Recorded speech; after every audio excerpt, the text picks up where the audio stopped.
Walker and Mr. Brandon Kay. And this is the Sports Den, and we are breaking down all kinds of cool stuff here, including the NFL draft, what's happening in the world of baseball, and the Boston Bruins epic, amazing collapse, or as I would rather kind of put it, the Florida Panthers pulling off the impossible. So, gentlemen, how the hell are you? Doing all right. Kind of a crazy time in sports with our teams. So I'm a little up and down, but overall doing all right. I'm doing much better. Finally, glad to be back home from my corporate forced exile from Sports Den. Let's say.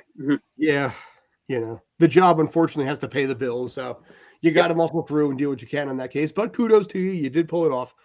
So, gentlemen, shall we start? I survived. I'm still good. I'm back. I'm here with you guys. So good. All's good. So you know what? Use it as a chance to just break through, cut loose, and get it all out of your system. Vent out as you absolutely need to.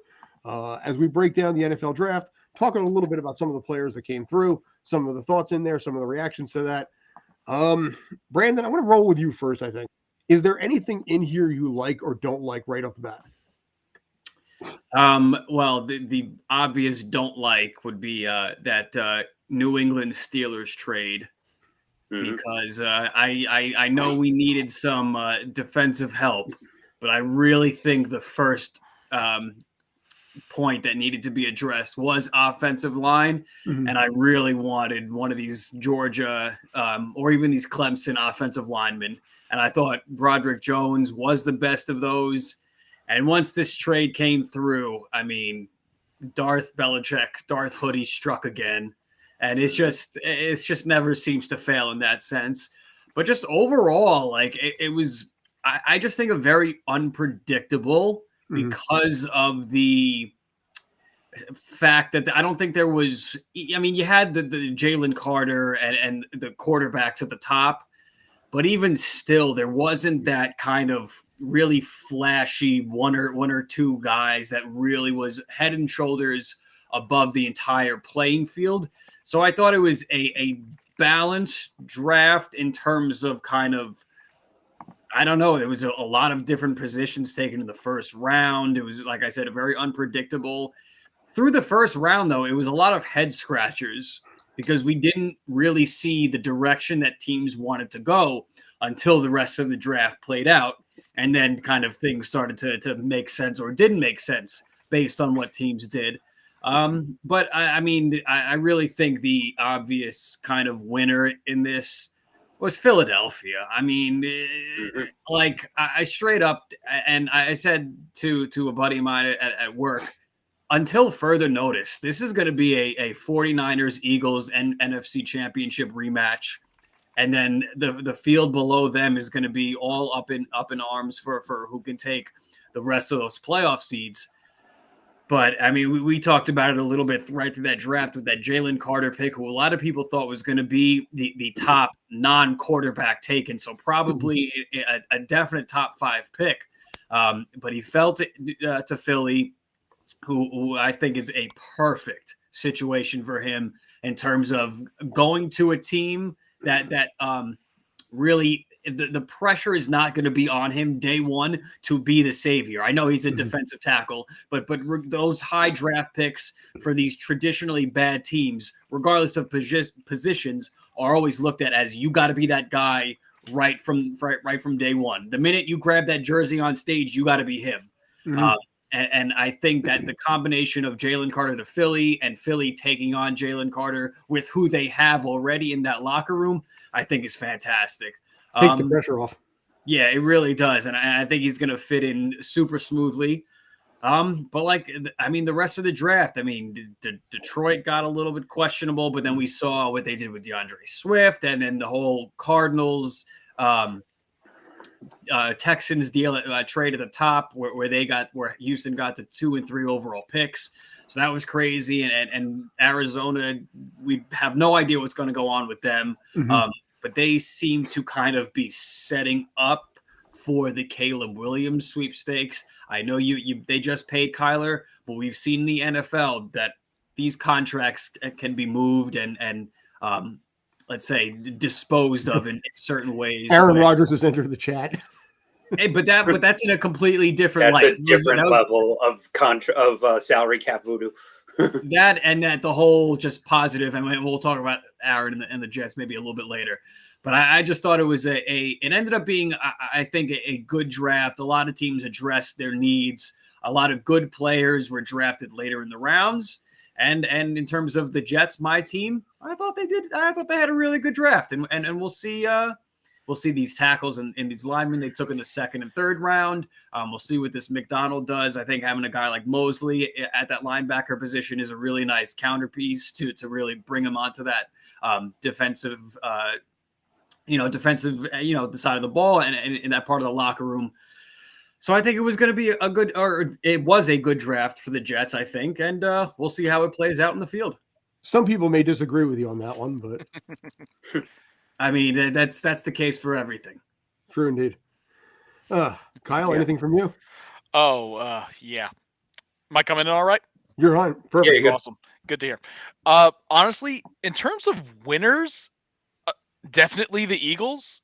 Like, they has said that they performed some absurd voodoo magic in that draft room to pull off some of the things they did.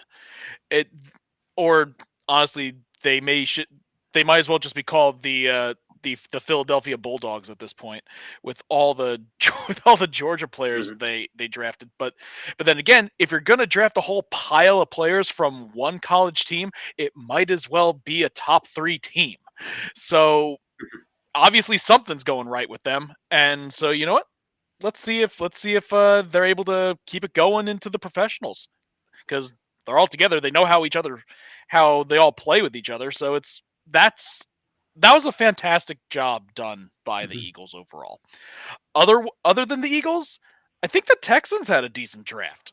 They I don't know how many teams in recent years pulled off 2 top 3 picks in one draft. It is pretty impressive. It has happened before, but it's been a while. Yeah. So while we were definitely laughing at them for losing the number 1 overall pick, they still pulled off a really good draft. While CJ Stroud does have his albatrosses around his neck, if he can somehow get past them, that could be, honestly, Stroud is a number 1 pick talent. It's just he has all that excess baggage. If he's able to get past it, fantastic pick. And they not only filled one of their quarterback needs, they filled one of their linebacker needs with Will Anderson. That guy was insanely good for Alabama. So I think he will do really, really well too. In terms of poor drafts, I'm gonna have to say the Detroit Lions. They made some rather confusing picks. They drafted they drafted a running back in the first round, which is a mistake. So like them and the Falcons. Jack Campbell is a good linebacker. I think he probably could have fallen a little bit farther, but then again, I guess they figured they didn't feel that he would be coming back around, so I guess that's why they picked him where they did. Let's see. What other stuff? There's a lot of interesting takes that we can have on this. But yeah, overall though, best 2 would be the Eagles, and personally I think the Texans. Though I think the Bears also did a great job, especially with being able to trade downwards.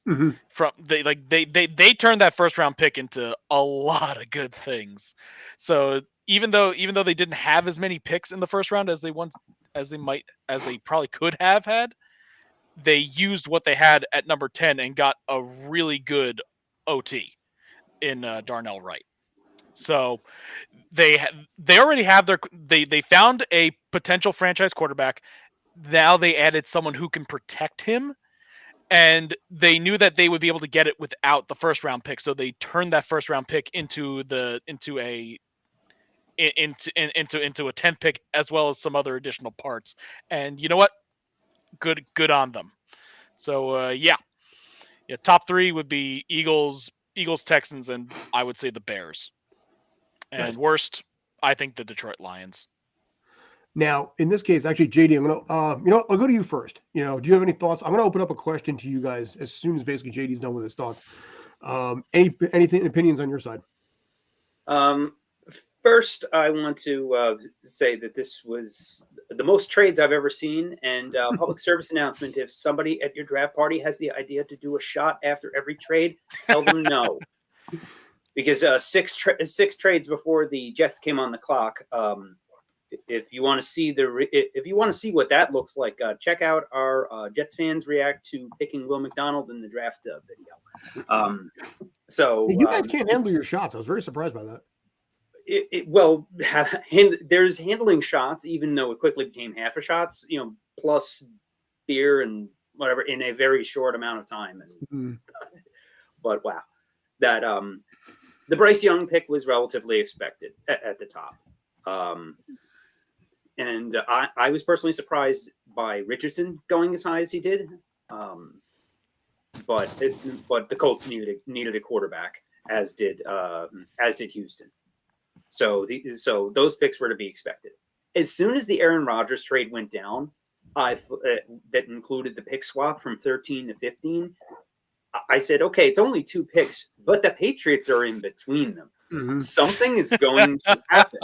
I didn't know what or how exactly that was going to go down, but it did. And as a result, the offensive lineman that the Jets had their eyes on was off the board.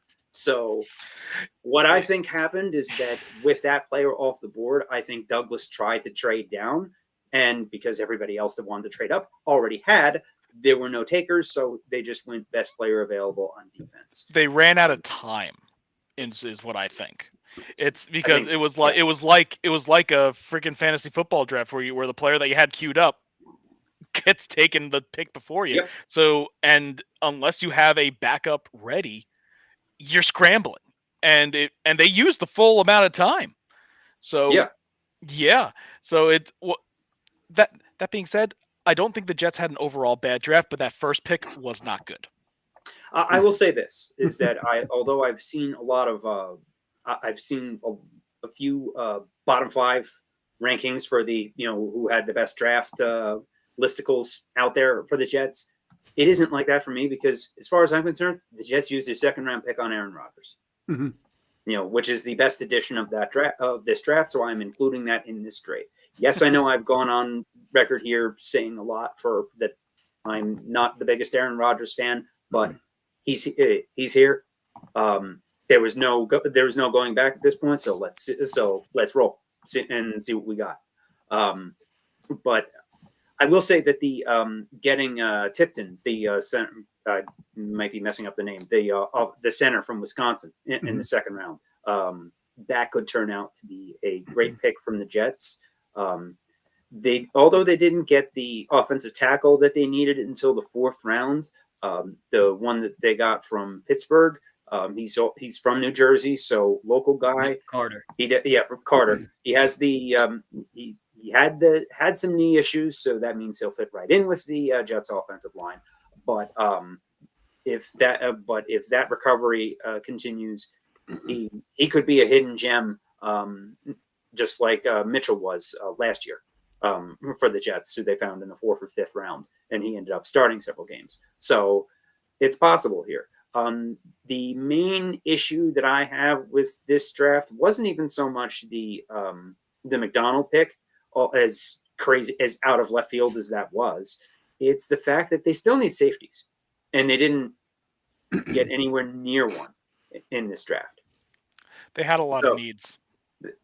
They do have a lot of needs, but their biggest ones were defensive backfield. What they did not need was another linebacker and edge rusher, but that's what they ended up with the last minute panic pick at 15. McDonald could turn out to be a great player. I think they may end up moving him inside, so he could either be an inside linebacker. Stuff I've read, I don't think that he will stay on the outside at the current pace, and with the other personnel in the Jets defense, I really don't see the fit there. but I think that Saleh will figure it out. As for the rest of this draft, Howie Roseman is a genius. And the Falcons and the Lions are idiots for taking a running back in the first round. Just if there's anything that we've learned in this league over the past few years, is that running backs are disposable, replaceable parts. Do not waste a first-round pick on them. And two teams that usually stink more often than not just did. So, but the draft, especially as a Jets fan, is where you have hope, because hope quickly dies when the season starts, usually for the Jets. I was going to ask if you actually had hope going into the season. I do. I think that they will. Do I think that they're going to win a Super Bowl? No, because they are the Jets. But I think that they are a solid playoff team. You got probably 10-7, 11-6 from this team. I still don't think that they are better than Buffalo, but they are relevant again and will be competing again, hopefully for the whole season this time. And that in itself is more than the Jets have had in 13 years, which will be coming up on 13 years, the longest active playoff drought in North American sports. Yeah. But you actually have hope, which for you is actually a little surprising, I got to admit. Cautiously optimistic, yet Fair also enough. I usually default to the quote from Shawshank Redemption that hope is a dangerous thing that can also kill you. That's usually how it goes with the Jets. Fair enough. Now here's the question I did want to ask you guys.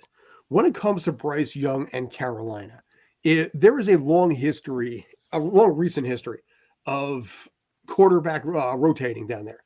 So in this case, 2019, Kyle Allen, Cam Newton, Will Grier. 2020, Teddy Bridgewater, PJ Walker. 2021, Darnold, Newton, and PJ Walker. 2022, Baker Mayfield, Sam Darnold, PJ Walker. It has been this array of QBs over and over and over. Is there any reason in your mind that this is going to suddenly stop, or are they at risk of actually burning out Bryce Young and screwing him up like they have some other QBs? There's lots of issues in Carolina that go beyond the quarterback position. They've also gone through, I believe, almost as many offensive coordinators in that time as they have quarterbacks, including Ben McAdoofus, formerly from the Giants, as Brandon. That's not even your phrase, too. It is. Guys, I was about to say credit to Brandon for that one. It's too good. And but there's other issues at play down there, and frankly, I'm not all that impressed with any of these quarterbacks. Really, this whole draft just seemed kind of off. Mm-hmm. Like there's some good players in here, but overall, this whole list. I'm looking through that list, and there aren't very many players on that list that I think, oh, this player's a difference maker. They're really going to help. They're really going to help that team. Just quick glancing through that list, I really don't see that kind of impact player that's really going to change a team. Not the quarterbacks, none of them really. I know ESPN did certainly try to hype up some of the players, but no, I agree. It didn't have like any extremely big standout. Ooh, this guy is going to be phenomenal. Or it didn't have like an Eli Manning as like a headliner. It had no true. It's like, don't get me wrong, Bryce Young, CJ Stroud, Richardson, like all three of them are ridiculously good talents. It's just none of them had that. I don't think anyone had that star power. Yeah, but and also the last few years we've also had a lot of impact quarterbacks, or at least quarterbacks that we thought would be impact players at the top of the draft.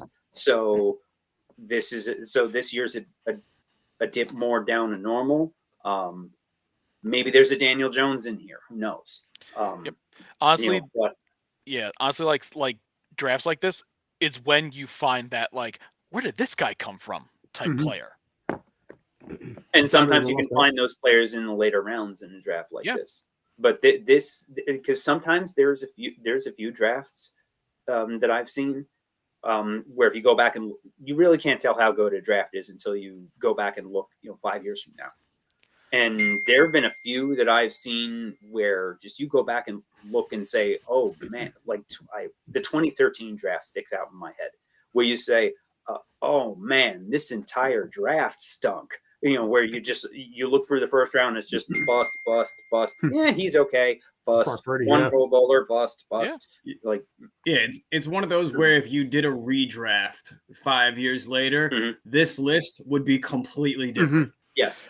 I could easily see that. Yeah. There's also I noticed there's a lot of linemen drafted in this one early. This seems to be a big draft of players who won't become household names, but will absolutely make a major impact for their teams. But in the non-highlight reel plays, you get your really good offensive tackles, you get your really good linemen. Well, so how much they're paying quarterbacks, of course they have to have a strong offensive line. Yeah, no, absolutely, yeah, and that's a big change from the past. In the past, we used to see a whole pile of running backs go, but now it seems to be switching because running backs have a short shelf life of elite ability, and even then, they're one injury away from just being done. Saquon. Yeah. Well, even then, Barkley's been making his way back, but that's been after 2 or 3 injury-plagued seasons. Yes. Yeah. He made it through last year, and yes, he did. With the impact he had. And he's not worth the money he's asking for. Yeah. Then again, so did Aaron Rodgers, so did Aaron Judge last year, and we see what happened there. But we'll get to the misery of baseball and all of that. Yeah. And as a commenter just said, you can find gems in the late rounds. Yeah. Nobody knew who Brock Purdy was last year. All the top 3 wide receivers went in the late rounds. Seattle got a really good wide receiver. Zay Flowers is a phenomenal wide receiver, and so it Baltimore that was a surprisingly good pick. It filled one of their major needs in a star or a potentially star wide receiver because they weren't getting it with their current crew.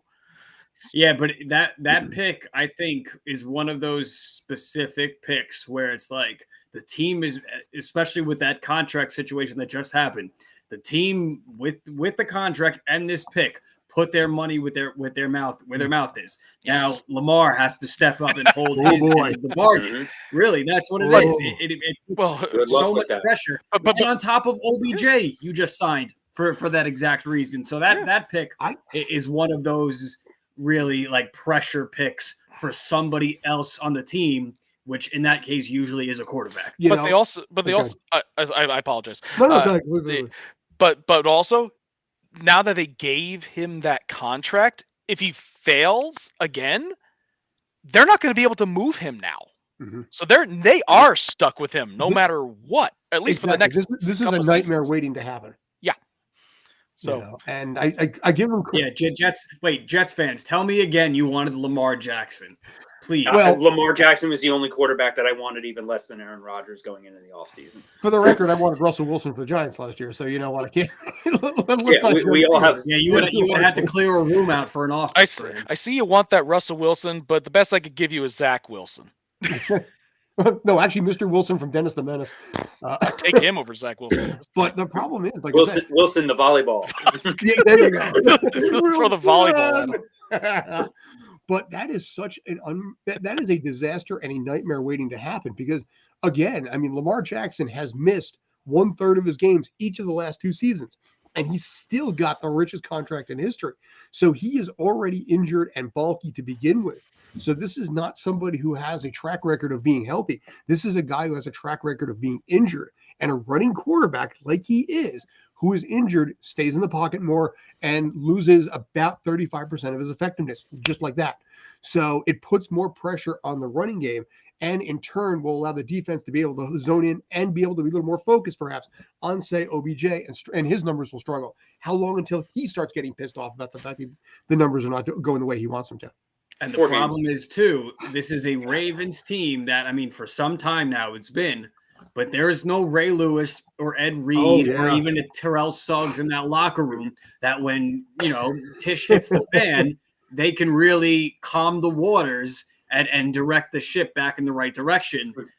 This is a powder keg waiting to explode. They're Yes. being led by the circus. But as far as Jets management, Jets You know what? ownership is the problem with both of those teams. well, JD, as you put out in the past, I mean, every time the Giants have success, the Jets panic. Giants win Yep. the Super Bowl, Jets added Favre. Giants win the Super Bowl, Jets added Tebow. Giants get to the playoffs for the first time, Mhm. in New York, win a playoff game, and then all of a sudden they're like, "We're getting Aaron Rodgers and paying him 117 million next year." Yeah, Well, it's better than playing Zach Wilson. That I mean, listen, right. And I will say that the Rodgers move isn't. At least we'll see how it goes on the field. The Cowboys' problem is that Jerry Jones, the owner, should have fired Jerry Jones, the general manager. 20 thank years ago. you. Yeah, I'm sorry for Cowboy Nation, but they're never going to reach the Super Bowl as long as he's the owner. Plus, Stephen Jones can't do anything without having to refer back to Jerry Jones to have that final be all end all call, and that's yeah. I mean, obviously Jerry Jones. I think the only time that I've seen sorry, go ahead, Scott. I was going to say, he didn't do himself any favors. Also, with that whole Taylor Swift issue, by putting up those curtains to block the lighting. Yeah, that shows where that I'm definitely out on Jerry Jones for. Yeah, that crosses the line for me. Yeah. The only time I've seen any evidence of Stephen Jones expressing any kind of authority over his dad was that one time that he supposedly hopped over the table to stop his dad from drafting Johnny Manziel. That's like Jerry Jones is becoming Harry. Jerry Jones is becoming Harry for Z. But modern day Al Davis. No, that's a very good one too. Sorry, I'm jumping the gun on the comments. No, that's good. Seen him before I am, so stop cheating. Exactly, but I don't know. I mean, me, longtime Giants fan, but I also have a lot of friends who are Cowboy fans, and I do feel kind of bad. I really do. The Cowboys deserve. I mean, that is one of the most devoted fan bases out there, and they have not made it to the Super Bowl in 30 years. Nope. Just about almost 30 years. We're coming up to it. Yeah. As an aside, that Cowboys picture was actually really, really cool with the light. Oh yeah. It's like it looks really cool, but playing in that is probably a nightmare. Oh yeah. It looks cool for an Instagram filter, but not while you're trying to throw the ball down the field. Players have literally complained about it, and Jerry Jones is like, "No, we're not touching it." Mm-hmm. Taylor Swift's like, get rid of it. It's like, okay. Yep. Like I said, he's becoming Harry for Z, caring more about the production plays rather than the team on the field, which is sad in a lot. You say that about a lot of owners in sports, though. You can say that about 2/3 of the owners in Major League Baseball. Yeah, but here's the thing. I mean, I never thought Jerry Jones would be one of those guys. Jerry Jones struck me as a very almost Steinbrenner type, where it's you're too in control, but you want to win. 80s Steinbrenner, yes. You're right. This whole thing here shows a completely different side of Jerry Jones, where it's like you're bowing to Taylor Swift, but not to help your team win. It's very un-Jones like to me, anyway. Taylor Swift probably brought in more money. At least for one night. Well, I don't think it's about just a Taylor Swift concert. I think it shows that, look, AT&T Stadium, and I've seen a lot of these, and it's not just pop country, but it's a lot of these like rock and metal. They all go on these huge stadium arena tours. Oh yeah. AT&T Stadium in Dallas is one of the biggest premier ones that is on every single one of these tour dates. Every single one. So it shows hey, I mean, of course, obviously there are concerts there all the time, but it continues to show that we are, or the Dallas Cowboys with our building are capable of kind of catering to all these different artists. Because I mean, we don't own them. Jerry Jones if he wants to play in Pitch Black, if he wants to, they can. He's got that type of ownership with that. But anything else, I think he's got to play his hands a little bit differently. Cowboys might as well be playing Madden on the giant screen. Yeah, you have at most about 10 to 12 days a year filled for an NFL stadium. So that's a lot of dead space to fill. If you get more concerts in that time, as is the case for all of these for all of these stadiums, you make more money from the concerts. Because while it is primarily an NFL stadium, as it is with MetLife and the Link and all the other ones. More so with the ones that have a dome. But but if the concerts are available for more dates and bringing in more money, he's thinking of it just as from a standpoint of owning the stadium, not from taking care of his employees. Yeah, the players that have to that play in that stadium. Plus that. No, go ahead. Also, I would say Taylor Swift fans are a lot more vicious than Cowboys fans, and not only that, the prices of a Taylor Swift concert ticket is like 3 times the price of a Cowboys ticket. And when Ticketmaster actually doesn't screw it up. Yeah. Oh yeah. Not only how much? that, I'm pretty sure Ticketmaster is making. Oh yeah. Oh, absolutely.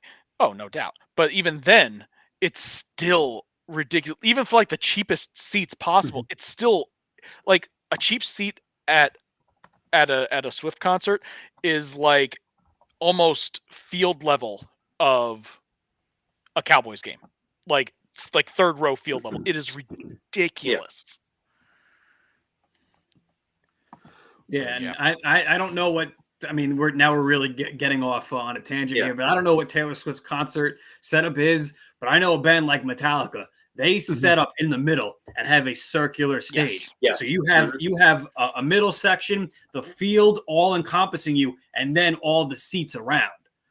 That's a lot of ticket sales. You're not getting all those field ticket sales. Tens of thousands, at a football game. At at least $1,000 a pop. Yeah. And in this case, actually, I can't pull up anything. I was trying to see, if there's any tickets available on this, but. But yeah, also in regards to the comment on Manning, the reason yes, ego, but also they did have Romo. So it's if you have Romo, why would you risk angering or upsetting your quarterback by going after the latest big name free agent in Manning? And granted, Manning's phenomenal. He's like my favorite player because Manning would get all the credit the same way Brady got all the credit moving to Tampa and turning that whole thing around. Jerry Jones can't handle that. Manning was also damaged goods at the time, coming off the neck surgery. So it's that's the other thing everybody forgets, in hindsight. Yeah. So it's like, when Manning was in free agency, I don't think it was a bad choice for the Cowboys in particular to not go after him.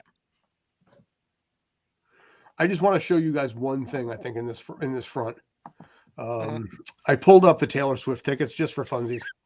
Yeah, that's a waste of space. This is a waste of space. That whole middle area can be taken use of. Section 244, $1,500. Yeah. Are they selling the tickets behind the stage? Can you buy? No, right? 345. What's that?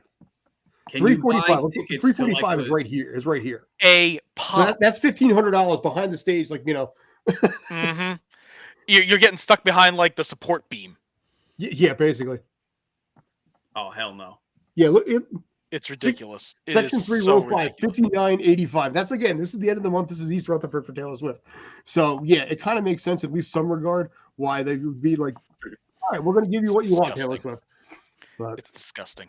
Oh my God. I feel bad for the parents because the kids are fans. You also have to buy a mandatory 2 tickets on that. So in order to make that work, you have to drop, however many car payments that is. Yeah, I was going to say, won't be listening to Taylor Swift in the future, so this is not going to be a problem for me. Well, it's a good thing I like metal, so. Agreed. Yeah. The Metallica concert isn't that much cheaper. No. Yeah. No. But you know what? I looked at the prices of that at MetLife. Wow. Well, and at least a Rammstein concert, the cheap tickets will only run you like $100. Plus, you get an all-time perform like a show. You get an experience. Oh yeah, you're not just getting someone lip syncing with flashy lights. Yeah. I don't know. Dragon Force is probably like $150. That's not bad. Oh, Dragon Forces, but Dragon Force, you get a show. Yeah. You get a good show. You get hurt. You We get can do hurt. a whole other show on our concert preferences. So let's we not should go too far down the rabbit hole here. Dude, yeah. Or I go to just like the punk rock concert where the when we tickets want are like stream punk music, 25. as James Ursha wants us to do.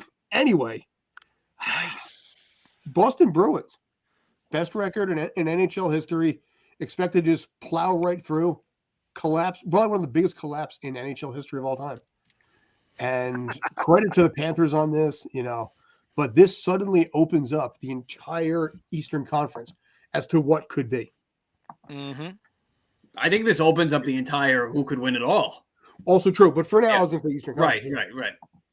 Hang on, I need to change for this segment. One moment. Okay. JD will be right back as he changes jerseys in this case to, I don't know, Devil's jersey? I have no idea what he's going to do. Wardrobe change. Here. By the way, I want to point out, I've watched 3 Devils games this series, and I've missed 3 Devils games this series. The 3 that I watched, they lost. The 3 that I did not watch, they won. So you're Want to take a guess what I'm doing tonight? I hear you could probably buy better. a DVD of a Taylor Swift concert to watch instead. There we go. Yes, because the hate is going. No, you better sit there. We're gonna get demonetized if I sing any longer. I don't care what you have to do. You're not getting up. You're watching that game. You're allowed 10 seconds? I don't even know, dude. I don't know the whole thing. I posted a video. I was supposed to post it today in sports for Lionel Messi. I went through. I edited the whole thing, cleaned it up, made it look nice. Uploaded the whole thing. YouTube was like, it's 100% blocked. You can't play the video. I have not seen a 100% block on a video in so long because today is the anniversary of when Lionel Messi scored a 600th goal with Barcelona. And I figured free kick, 35 yards out, great video. It's all over YouTube. I clean it up, add some audio, do all this kind of stuff. Probably spend 45 minutes to an hour. Load the thing up there. YouTube's like, nope. So I do not know what that algorithm does. Anything with no music, one does with copyright music. It wasn't even music. It was just announcers and dialogue, which I've done so many times anyway. With all might the have been a videos distinct one because it's been posted so much. It might have been so distinct that the algorithm thought it was a copyright Possibly. thing. Could have been, yeah. But I was just really surprised because a lot of times it comes back and it just says basically this is copyright material, but they're okay if you use it. Major League Baseball all the time. So when I do the Tom Seaver stuff or no hitters, Major League Baseball is like, this is copyrighted content. You're allowed to use it. We don't care. And that's what it is, like 99% of the time. At least baseball's doing something right. What's that? At least baseball's doing something right. Dude, yeah, no credit where I mean, you can't watch games in your own area for your local team, but you can sure use all their highlights and all their videos on YouTube nonchalant. Yeah, it's the only way people can see the games. No recourse. Yeah. Well, I mean, we can get to baseball too, because Lord knows the New York City teams are just crushing it these days. But New York, but the President's Trophy is indeed a curse. You wouldn't download a car. Yeah. You wouldn't steal a baby. That's a car. You wouldn't download a car. Since the Blackhawks won the 2013 Blackhawks, I believe, were the last President's Trophy team to actually get through and win a cup. Since then, the Rangers going to the conference finals in 2015 is the furthest any team has gotten since then. One conference final. Everybody else has lost in the first or second round. And while I'm always, I always get the sun shines a bit brighter any day that a Boston team loses, especially in hilarious fashion like this. And the end of that game, that reminded me of the 2009 Devils Carolina first round playoff series. Oh, God. Where they went from winning 2-1 with 2 minutes left to losing 3-2 in Game 7 at home. I went with the best goalie who's ever played the flipping game. I went to take a crap. Came back, couldn't believe what I was looking at. I rather than hilariously crushing, I prefer soul crushing. Oh yeah, But this is, by the way, the breakdown of the President's Trophy curse since 2013. And what ended up happening. You notice this: the 2013 Blackhawks, like you said, didn't make the Stanley Cup, did win the Stanley Cup, but after that, lost in the second round, third round, second round, first round, second, and now first. So, yeah, I mean, it is a real thing. Another thing to note here is that a lot of these teams came back and then did a lot of damage in the subsequent years. Yeah. Like you have the Capitals with 2 President's Trophies in 16 and 17, won a cup in 2018. Tampa went from their own record-setting season and hilarious faceplant to Columbus. And that's their only playoff series in franchise history. The Columbus Blue Jackets was beating the Tampa Bay Lightning in 2019. Lightning come back and win the next 2 cups and make a third finals. 21, you have the Avalanche losing in the second round, coming back to win a cup the next year. And now the Panthers kind of getting vengeance on themselves and their own President's Trophy faceplant. They've changed coaches in the meantime, though, which is interesting to me because the Panthers last year had Andrew Burnett and then fired him after that. And now he's an assistant coach with the Devils. Everybody assumed he would be the coach in waiting, when Lindy Ruff was fired, but the firing didn't happen because the Devils had their best season in years. And the apology so heard around the world. Yeah, so for the Panthers to do this with Paul Maurice, it's basically the Jeff Fisher of the NHL, where it's all like he's hung around for a while, but I don't think that a Paul Maurice team has ever made it past the second round, maybe the conference finals once, but it's not like fantastic coaching was the difference maker here. You could argue that was a factor in the Columbus series against Tampa a few years back because they had Torts coaching them at the time. But just the Panthers have talent. I would not want to face them going forward. The Devils have tonight to worry about first in Game 7. But that Florida Toronto series and props to the Leafs for their own first playoff series win in 19 years and 2 lockouts ago. Wow. two Bettmans ago. Yeah, 2 Bedman lockouts ago. And they have their own longest championship drought, now 56 years, putting the Rangers' 54-year drought. If the Devils get booted, I will probably be rooting for the Maple Leafs. If the Devils lose, I will be rooting for the Hurricanes. And if they lose and the Hurricanes lose, I will be rooting for whatever faces them. You know how this thing works. If the Rangers lose, I will take any Western Conference team. Listen, if the Devils make it to the Stanley Cup Finals and lose, I will take that for right now. In some ways, I'll actually take that a lot. I would, in some bizarre way, actually take that more than a Stanley Cup win because that's a growing experience. Yeah. Normally I'm the type that's like I could root for both the Yankees and the Mets, both the Devils and the Rangers, depending on who makes it. But if I have to choose between them, I'd always pick the Devils. And if the Rangers are the ones that beat them, I want the Rangers to lose too. Fair enough. Brandon, it's like an algorithm. Brandon, they say no man is an island, but I'm sorry. Basically, we're going back. No, I'm an island again. Yeah, Wait, no, you're an Islanders fan? No. Like I said, to you guys, I'm at crossroads with all of our teams right now with these matchups. Yeah. Obviously the Mets aren't doing the Mets are not really off to the best start they could be off to either. No, but they are up 5-3 in the top of the ninth. I was gonna say the Mets right now are like how the Yankees usually are with the crappy pitching, but they have a lineup that still keeps them in the game. That's what the Mets have right now. Yeah. So for Game 7 tonight, the Devils need to score first to take the Rangers crowd out of it. Absolutely. That is a key for this game, especially since the games at Prudential Center are 60-40. Devils fans with a huge Rangers presence there, which is to be expected since tickets at Prudential Center are cheaper than the Garden, and they're outnumbered with Ranger fans in the area. It's annoying, but I get it. It's infuriating to watch on TV, almost as nuts as the fact that I don't even like admitting how catchy the Rangers goal song is.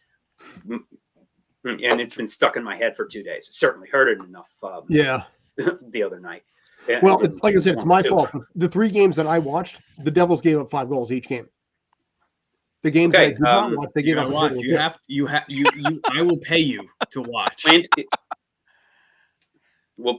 Plant your mother-in-law there in front of the TV, watching Law and Order reruns or whatever. Well, right now, guarantee is Jeopardy. Jeopardy. Yep. It's Jeopardy. I like Jeopardy. 7 o'clock. Oh, Jeopardy. Yeah, it's 7 o'clock. It's definitely Jeopardy time. Right now. Oh yeah. I think the second round, double Jeopardy just started. I clearly bring this up too much. If you guys actually know what my mother-in-law's watching right now,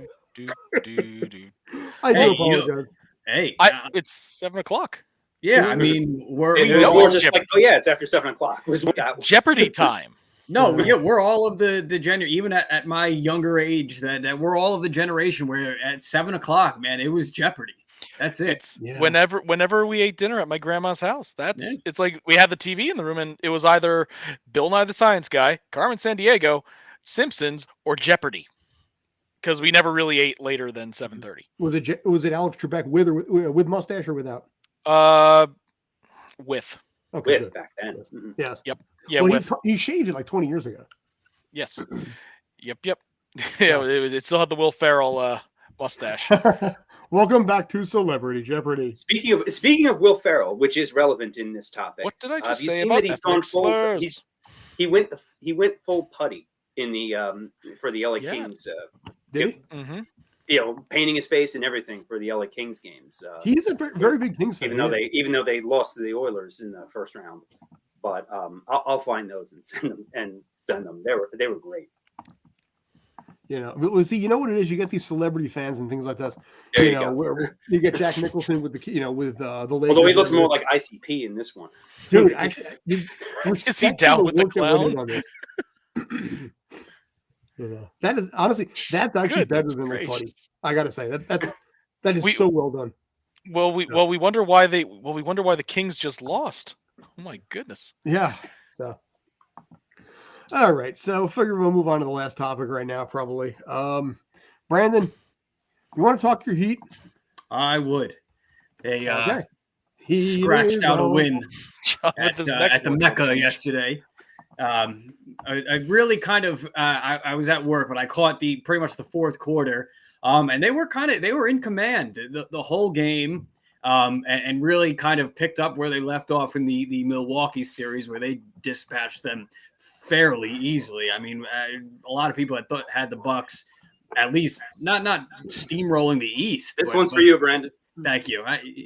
Thank you. But a lot of people had the Bucks, even with the Celtics and Sixers being as good as they are. A lot of people had the Bucks as a shoo-in to represent the East in the finals. And the Heat without Tyler Hero, and yes, the Bucks had Giannis without for some time. But whenever Giannis was there, that was not the Giannis that we've seen. And Jimmy Butler, playoff Jimmy, he can deny it all at once. It's a real thing. And it's taken on in the second round as well. But we'll see. This Knicks team, I don't want to say I'm more nervous about than I was the Bucks, but I think I am, especially now that we are a game into this. Even though the Heat have a 1-game lead, it doesn't mean much so early in the series. But one thing, and I said to you guys, the ankle. Well, I think it was about 6 minutes to go. And he, I forgot who he drove on. Barrett, I think. And he turned the ankle, and I thought that was it. I said, here goes Tyler Hero in the first round. Here goes Jimmy Butler in the second round. And I thought, I saw my Heat basketball life flash before my eyes. But the rest of that game for 5 minutes, I thought he had to come and shoot free throws, but he was hobbling. I mean, he could barely move, and they were basically playing 5-on-4 at that point. And I thought that the Knicks should have done a better job attacking Butler, but then this is where they caused an ankle injury. but this is where coaching matters, because on defense, Spo had them switch on the picks every single time, and it was mainly Kyle Lowry that took that main defensive assignment at that time, and he did a tremendous job. Caleb Martin had tremendous interior defense, had a great block at the end. Gabe Vincent with some threes and tremendous pace of the game. Kevin Love with a lot of key outlet passes that led to a lot of good transition play. And I thought that we know Coach Thibodeau, to be a defensive coach, but you can really see where his offensive mind lacks, because I thought that would have been, once that Butler injury came, I thought that would have been a perfect time to try and draw something up, and it just nothing. Nobody wanted to really take over. RJ Barrett tried, and the Heat were able to hold on. So right now Heat have taken home court, but this is just overall, not with just this series. This has just become a very apparent in the West too, that yes, it's good to have young talent, but stars are still winning. Look at the West. Lakers, Warriors, a 6th and 7th seed in the second round. And then you have on the other side the the Nuggets and the Suns, Jokic and Kevin Durant and Chris Paul and Booker, all veterans. And I think it's Dylan Brooks. They old. Yeah, all the old guys whipped you and are whipping everybody else in the playoffs. And I just think that with the I'll keep it with the Lakers and the Suns, or the Lakers and the Warriors series that we're about to see. It's the Harrison Barnes missed 3. That changes. There's a bunch of things that change the dynamics of a series, but that there's one missed 3 of going up 3-1 and probably holding on. But I said to you that the NBA would rather have had this matchup. They would relish over a Steph LeBron second round matchup. But I have the Lakers coming out of the West, so obviously I have the Lakers in this series.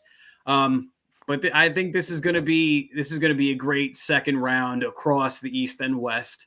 And I just hope that the injuries stop. We've seen guys on all these different teams get hurt. Embiid is out. Jalen Brunson and Julius Randle are questionable. Jimmy Butler is questionable. We see the De'Aaron Fox. Giannis was hobbled in the first round. Giannis, Tyler Hero, the De'Aaron Fox finger injury, which also changed the dynamic of that Kings Warrior series tremendously. And we just hope that subsides. We know guys like Anthony Davis are prone to injuries at any moment. If you breathe too hard on him, he could get hurt. And I just think without injuries, we should have really entertaining second round playoffs here. Well, all the Warriors have to do is just stomp on another one of their opponent's players. Then they'll move on again. Oh yeah, and then everybody's get mad at them for Draymond to do that. And that's then get mad at them when they don't want to shake your hand at the end of the series. Yeah. Get mad at it, because that makes a lot of sense. Yeah, I was really hoping the Warriors would have lost that series because of that stomp, because that's garbage. I understand it's an intense game and the guy did kind of grab you. You still just just wiggle free. You don't friggin' stomp them. Draymond Green is the dirtiest player in the league. Draymond Green is the worst best player in the NBA. Yes. The worst best player. Like, out of all the really good players that you would put in any of those tiers, Draymond is in the worst tier. I'm sorry. I don't care about his defense or obviously that matters, but it's just I can't deal with this Draymond situation, the saga anymore. And I think the Warriors can't either. And I think the Warriors are letting him go. He's a free agent after this, right? The Warriors aren't going to re-sign him. I don't think so. And even if he was on contract, I don't think they would have him. I think they would move him. Yeah, depends if they win or not.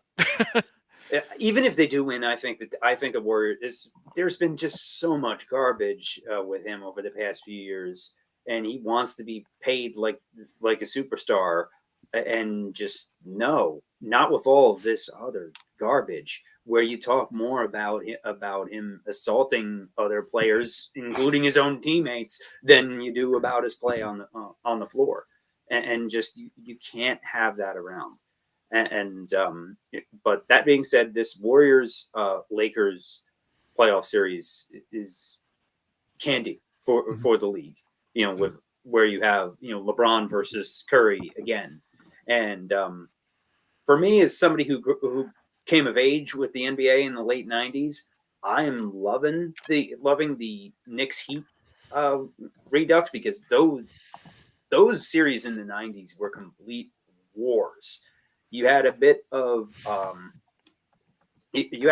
Jets and Patriots drama mixed in there with teams that couldn't stand each other. The one coach stabbing the other team in the back to go to the rival, resigning via fax. But that '99 Allen Houston shot was one of my favorite NBA moments.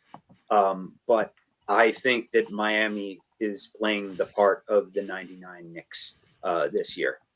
A team that underachieved for a good chunk of the season because of injuries and other issues, just getting together at the right time.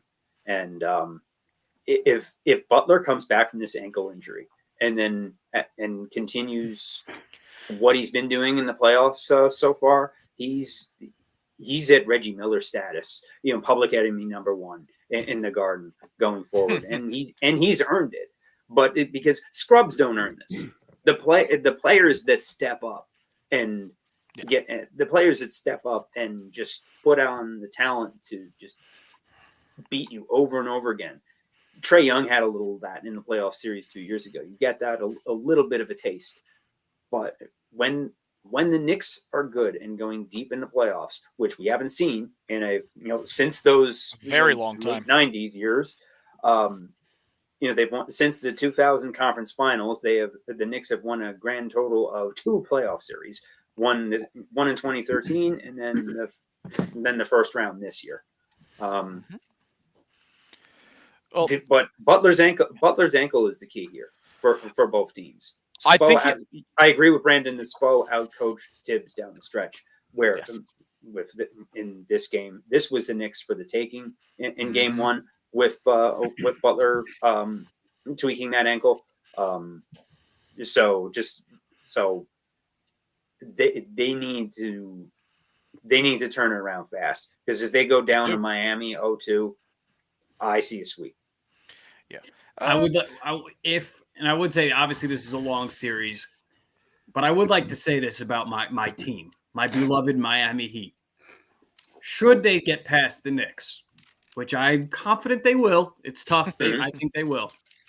Meaning they would have been to 3 out of the last 4 Eastern Conference Finals with a finals appearance, and a missed 3 in Game 7 away from getting back to the finals. And then I would just like some respect on Miami. I know all the experts poo-poo them all the time. I know all the flashy Bucks and the Celtics and the Sixers, and then the Donovan Mitchell came to the Cavs, and I know the Knicks. But let's not forget, the Heat were the number 1 seed last year. They are consistently one of the better to, if not best, teams in the league on a year-to-year out basis. Always in the hunt for playoffs, always making it tough on their playoff opponents. And this year is no different. And I would like the NBA world to really, really recognize that once and for all. It doesn't take much to make the playoffs in the NBA. So while yes, having them come into the Eastern Conference Finals multiple times in the past 5 years, that is an accomplishment. But it's not. And that's as not even mentioning hard. the LeBron years with Wade and stuff like that. Yeah, we got to give this organization the love it really deserves. I respect that. I do. Well, I respect Kyle Lowry, but I don't. It's like they're doing what they need to do to get to where they are. Absolutely, it's just getting there. They generally only have to be good enough to beat one team to make it to the Eastern Conference Finals. Because aside from Philly, who perennially choke in the playoffs, who else is inside the East? Boston and Miami. Yeah, but think of it this way though: with drafting the East is in the deeper NBA, than the West. the way draft works in the NBA, Miami is never getting a top pick. They're just not, and it's very rare when they do. Mm-hmm. And for them to be competitive by finding guys who aren't drafted or drafted super low in rounds, and then having the whole free agency and the trade, it's just they are always putting a team out there that is scary and that should not be underestimated or just overseen. And it doesn't matter if last year they're the 1 seed, this year the 8 seed that had to scrounge through April foolishness. Mm-hmm. It's just I'm God, can we get a Lakers Heat? Can I get a Lakers Heat rematch? Oh man, I know my Lakers Bucks pick is now dead and buried. But can I get a Lakers Heat? What the Heat have accomplished in the past 25 years does not get the credit it deserves. I do agree with you, Brandon. Where they're as far as I'm a big fan of organizational culture, and the teams that can build something and keep it going for a long time, especially over multiple coaches. What Riley and then Spoelstra have built in Miami is where while they may not have as many championships as the Spurs or the Warriors over that time, they're in it every year. There was 1 year that they bottomed out and won 15 games. That's the only one time I could think of off the top of my head where Miami really stunk in that time frame. They've been up and down a little bit over the years, but they're like the Spurs where they're usually in it. They might not make the finals or win the title every year, but and there was this stuff. It was a manufactured super team that won 2 titles, and they did, but they kept it going more than that after all those players left. That shows the continuity where the players might change, and we're now into a 3rd generation of players with the Miami dynasty, and Butler is one of the biggest studs in the league. And the biggest mistake out of a lot of mistakes that the Sixers have made in the past few years was it essentially came down to picking Brett Brown or Jimmy Butler. And they picked Brett Brown, which is going to go down as, Lou Brock for chump change, between a trade between the Cubs and Cardinals. Pingus. It was monumentally Jets-like stupidity to go with Brown and Ben Simmons and let Butler go. Well, Simmons had that one great season, and then he just decided he didn't want to. Well, he got hurt, and then he didn't want to play anymore. He's just collecting paychecks. He did enough to get his paycheck, and that's it. And once he got it, he's like, nah, he don't want to play no more. But nah, I am looking forward to this to the Knicks Heat series, mainly because has three Nova players in it. Has Kyle Lowry, who basically is who former All-Star, and now you have the up and coming Jalen Brunson and Josh Hart. So while Miami is ridiculously good, I am hoping for the Knicks to win because more Nova players get to advance. Fair enough. So, you guys want to talk baseball, or you want to call it? We could do a quick little thing on baseball if you want to vent. Okay. We'll do. And how the Yankees have found out a way to screw things up again. We'll do between 1 and 87 minutes. How's that sound? Yeah. All right. Yeah, the Yankees are. How do we put this delicately?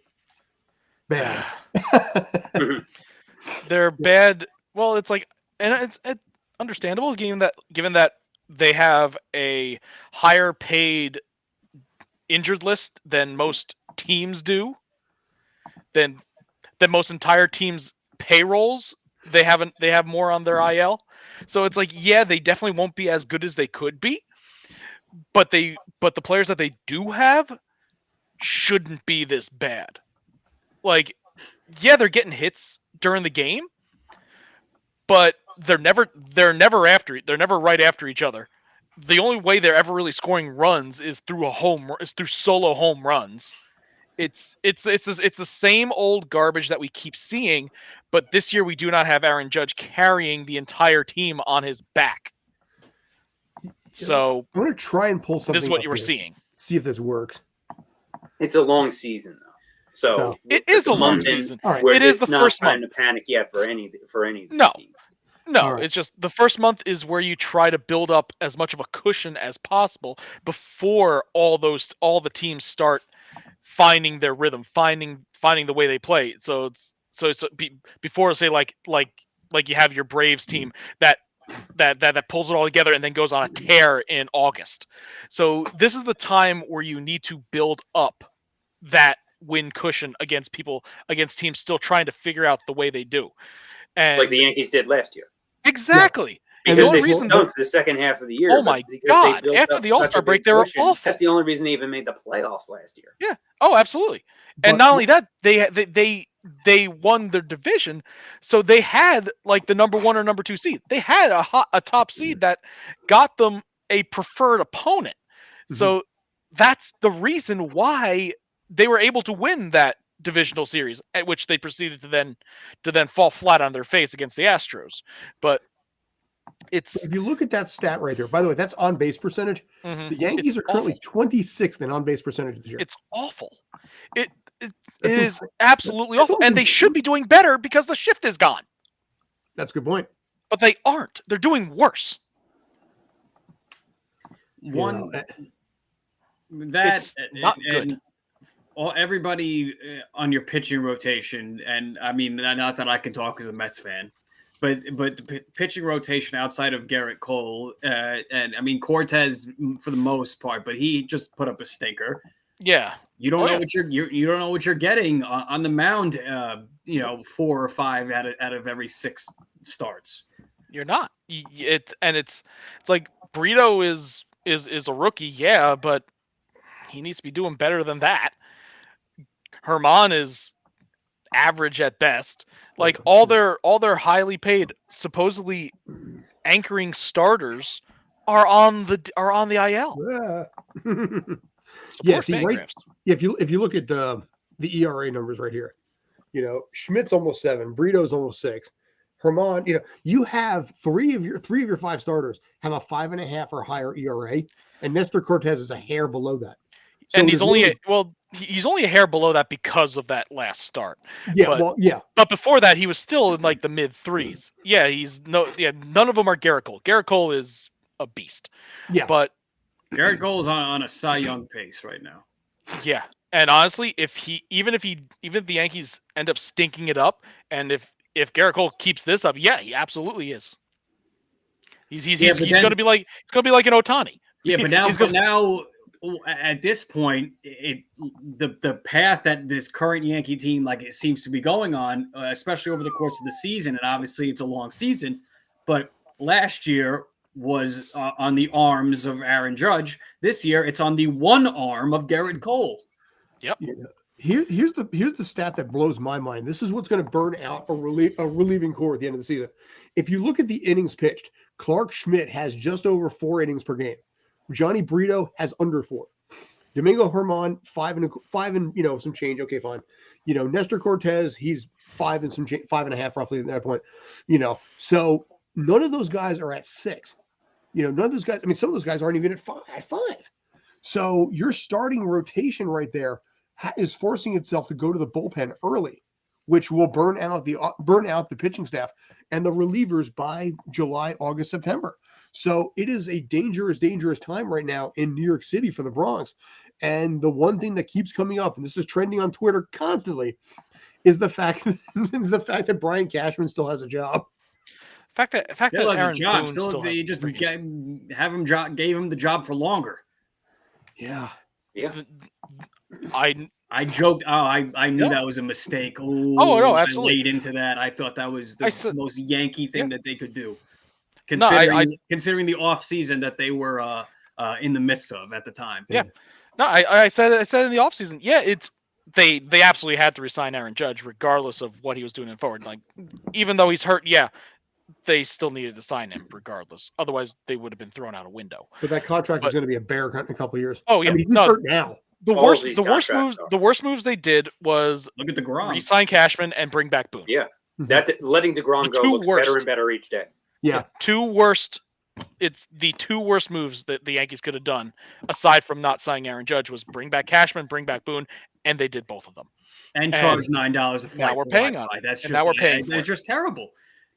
Yeah, we're paying for it now because Boone can't manage for crap, but he's owner friendly. So same thing with Cashman. He's had so many chances, and he still can't pull it off. Yep.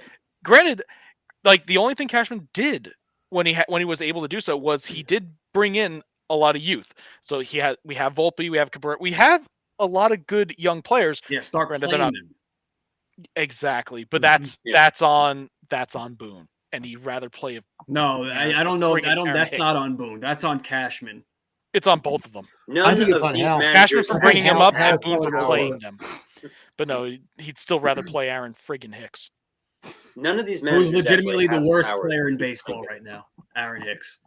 Yep. But the managers are all doing what the front office tells them to do. Yes. With the exception of maybe Buck, and even him to an extent. Where I don't know. I don't see Billy Epler telling Buck what to do, and we know Uncle Stevie has given Buck all control to the rope he manage baseball. That's the exception, not the rule throughout baseball. Was my point? Is that in general, yes. It used to be that's managers manage, right? But that isn't the case anymore. You have the old school. Buck is the only old school guy like that left, and Bochy. All the other ones are now. I was gonna say, I'll give you Buck and Bochy for that. I keep forgetting Bochy came back. I do too, because everybody else is retired. By the way, I'm pulling this up right now. Aaron Hicks, Tony La Russa too. In Cleveland, Francona. Francona. Well, Francona won a title. What broke the streak in Boston, so he can do whatever the hell he wants, wherever the hell he wants to go. That was like the same thing. He won 3 World Series and broke another pennant drought and almost got another one in Cleveland. He's got a job for as long as he wants. Yeah. Those three, I would say. Brian Cashman, though. Yeah, Cashman can go jump off the Brooklyn Bridge. Anyway, guys, so I guess we'll call it. So what was that about Hicks that you were saying? Oh, I looked it up. Hicks has the 20th worst WAR in Major League Baseball right now. Sounds about right. So he's the worst player in baseball. Yeah. Does he have a negative WAR? 20th worst. He does. The highest WAR, the lowest WAR right now is a -0.8, and that belongs to actually Jose Arena. And then he is currently 20th right now at 0.5.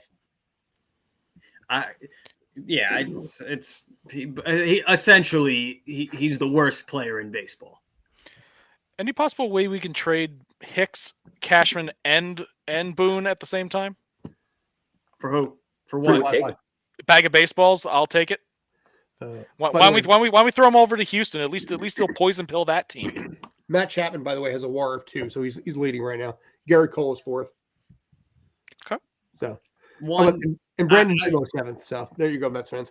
I'd like to make one last point. I just want to know if you guys agree with me or not. Sure. Now, I know this might be controversial to a lot of the old heads out there and old-fashioned baseball people.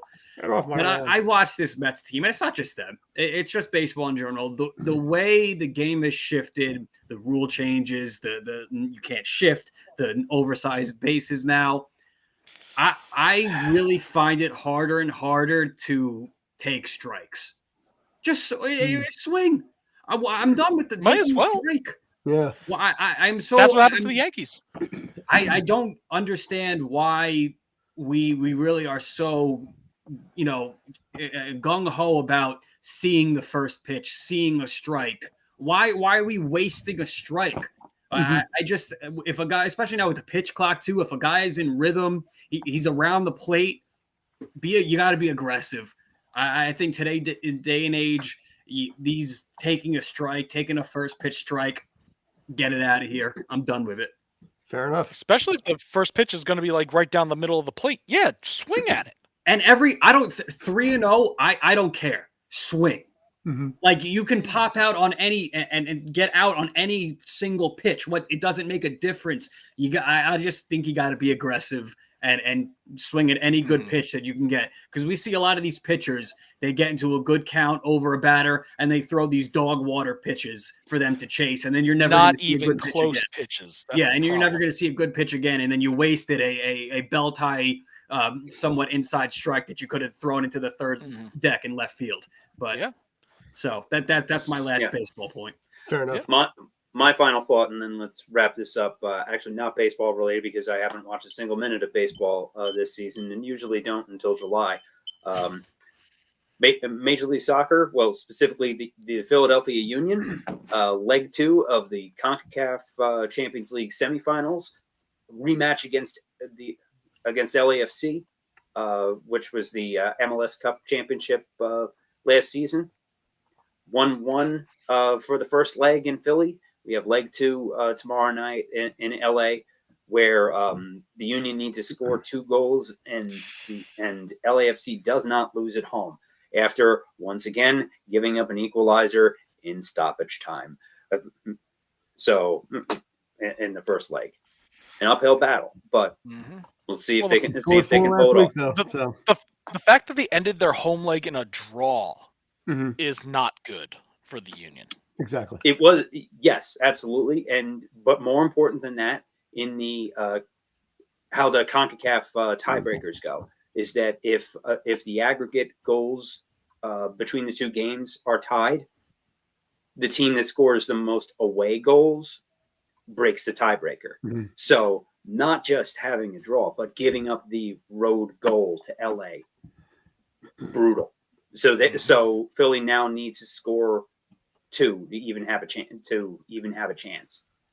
And even if they win, even if they win 1-0, because it's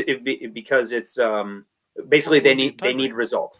They need a result. They need either 2-1, 1-0. It's with how LAFC is played at home, it's tough. But these teams have played to draws, I believe, in their last 4 games. Over the past few seasons, including the MLS Cup final, which was technically a draw, with LA winning in the shootout. Nice. Yep. So we'll see what happens. We can talk MLS probably next week, I think so, because U.S. Open's going to be kicking in pretty soon. All right, gents. Anything else, or are we good? You want to do a quick Ranger Devil pick tonight? A team will win. Are we picking our? I want the Devils, but Yeah. usually when I pick a team that I want to win, they'll lose. So it's like I want the Devils to win, but I think it's going to be quote Optimus overtime loss. Prime. One shall stand, one shall fall. I think the ice is going to melt. Okay. Someone's going to get hit by a Zamboni. My think is that I'm going to be a nervous wreck watching this game. Not watching drinking. Not watching it. Rangers. Scott's not allowed to watch it. I'll call your wife and tell her to unplug the cable. Oh no, she knows I'm not watching it. She is well aware. No. She has Overall, seen my though- hostility. She's like, I've never seen that out of you before. It's like, this is Devils Rangers. Different entity, dude. She's like, well, I'm a Mets fan. It's like, that doesn't count for crap compared to this. So, all right, folks. So thanks as always for tuning in. I appreciate it. Thank you, JD. Thank you, Kyle. Thank you, Brandon.